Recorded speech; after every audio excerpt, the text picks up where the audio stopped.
আলহামদুলিল্লাহ আমরা আবার একটা রোজার মাস পাইলাম আমার জীবনে। আল্লাহ কাছে লাখ লাখ শুক্রিয়া। অনেক রোজার মাসের আগে যার যত বদ অভ্যাস আছে বেগুন কিন্তু ছাড়িয়ে দিতে হইব। পাশা ভাই আপনার রুমে তুমি জাঙ্গা ম্যাঙ্গে যা আছে সব নামালান। আরে এই তামিল মামিল যেগুন আছে বেগুন ডিসকানেক্ট করিয়ালা, দেয়া যেত না এগুন। আর হাবু ভাই এই ফোনের মধ্যে অশ্লীল কথাবার্তা এগুন ছাড়ি দেন। আর তুই এসে খজা তুমি এগুন যা আছে সব ডিলিট করিয়ালা, ব্লকে দিয়ালা নাম্বার এগুন। আর আপনি কি রোজা রোজা রাখবেন নি এবার? হ্যাঁ আপনারই জিজ্ঞেস করে পাশে ভাই রোজা রাখবেন? জিজ্ঞেস করতেছি রোজা রাখবেন নি এবার? কথাই বলেন। এতার কথাকে কোনো লাভ নেই, এতে পুরা বেলেনে চলে গেছে। এতার লগে যে আমরা আছি এতে তো আমরা সবচেয়ে বড় পাপ কামাইতেছি। আচ্ছা যাই হোক শিমুল ভাইয়া তোমার কাজ হচ্ছে সেহরির টাইমে সবারই ঠেলে ঘুমেতে উড়ানো। আমিও যদি ঘুমাই থাকি আরও ঠেলে উড়াই দিবি। আর কেউ যদি একদম না উঠতে চায় দরকার হলে গায়ের মধ্যে হানি ডালি দিবি, তারপরে তারা সেহরির সময় ঘুমেতে উড়াইবি।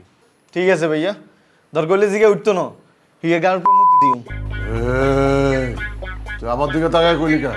সব কথা আপনি গার উপরে নেন কিনলে আপনারে কইছি নি কথা। এরো শিমুল্লা 2 লাইন বেশি বুঝোস কেন? আমি কি তোর পানি ডালিতে বলছি? আমি বলছি বোতল তুন পানি ডালি হাতার গায়ের মধ্যে ডালি দিবি, শেষ। অন্য রোজার মাস আসছে, আমি কিন্তু কোনো গালি গালাস কোনো কিছু কিন্তু করতে পারতাম না শিমুল। আর কিন্তু এসব করতে কিন্তু বাধ্য করিস না। ঠিক আছে ভাইয়া। আর শোন শিমুল, তুই আর হাবু ভাই মিললে যত তরি তরকারি শাকসবজি কাঁচা বাজার আছে এগুলো সব কিনে ফেলবি। মুই আর কাবিলা মিললে ইফতারি আইটেম যা যা আছে ফল ফ্রুটস এগুলো সব কিনে ফেলবো। এটা কি করলেন ভাইয়া? আপনারা কষ্ট করবেন কিনলে, আমাকে দুজনের টেয়া দেন, আমরা করে গেলাম। তোমার যে দায়িত্ব দেওয়া হয়েছে কাঁচা বাজারে সেটাই পালন করো। মোরা ইফতারির দায়িত্ব নিয়েছি, মোরা সেটা পালন করবো। রমজান মাসে আর দান্দা এগুন করণ লাগতো না। যে দান্দা করছো সেগুন বলি যা, আল্লাহ কাছে মাপসা। আর আমনও ভাই বুঝলাম না, মুরব্বী মানুষ হই বাজারে 2-4 টিয়া এটাও মারি খাইয়ালান। এবারা তোরা মোরে একটু ছাড় দিস বুঝছো? মোর তো বয়স হইয়া গেছে, আমি টানা রোজা রাখতে পারি না। টানা রোজা রাখলে পেট খালি থাকে, পেটে একসের গ্যাস হয়, সারাদিন পাদ আসে। তাই বলছিলাম কি ওই 7 দিন রোজা রাখবো, 7 দিন বিরতি দেব, আবার 7 দিন রোজা রাখবো। এ হাবু এই কি বলো? তোমার সিস্টেমে রোজা চলবে, 30 রোজা রাখতে হইবে। আর তোমার বয়স হয়েছে মানে তুমি না কিছুদিন আগে বললা তুমি মগর থেকে 2-1 বছরের বড়, তুমি ইয়াং, তো সব রোজাই তোমার রাখতে হইবে। এবারা কখন বলছি আমি এই কথা? আমি তোদেরকে এই কথা বলছি?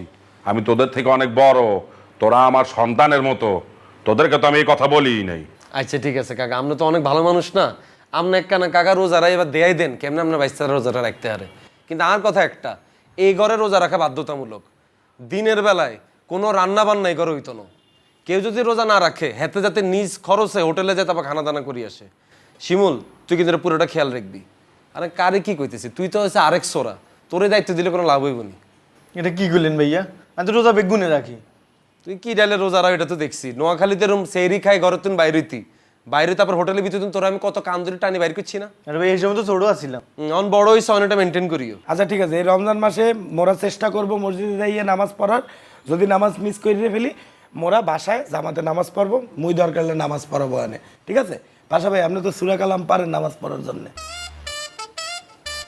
মোগল লোকে নামাজ পড়তে আছেন তো রমজান মাসে, কি আপনি মোগল লোকে জামাতে নামাজ পড়বেন না? কি সে ভাই আপনি কথা বলতেছেন না কিল্লে? হ্যাঁ বোবাই রয়েছেন কিল্লে? এতারে কিচ্ছুকে লাভ নেই, এতে পুরা বেলেনে চলে গেছে। ইফতারিতে বেশি করে ফল ফ্রুটস রাখিস, ভাজা পোড়া বেশি খাওয়া ঠিক হইব না। আর শিমুল কিয়া শরবতে চিনি কম দিস, এসবগুলোর ভুষি দিস মনে করে। আচ্ছা ঠিক আছে, ইসুফুলের বসি দেবে আনে। আপনি মোগল লোকে জামাতে নামাজ পড়তে আছেন তো? কি তুই কারে কি জিজ্ঞাস? এসব ভালো প্রশ্ন উত্তর কি হাতে দিতে হারবো জীবনে? তুই আর তার খানা কথা জিগা, দেখ কেমন উত্তর দেয়। আপনি সেরিতে গরুর গোস্ত দিয়ে ভাত খাইতেছেন তো? আরে না না না, সেরিতে গরুর গোস্ত খাওয়া ঠিক হবে না, শরীর কষা হয়ে যাবে।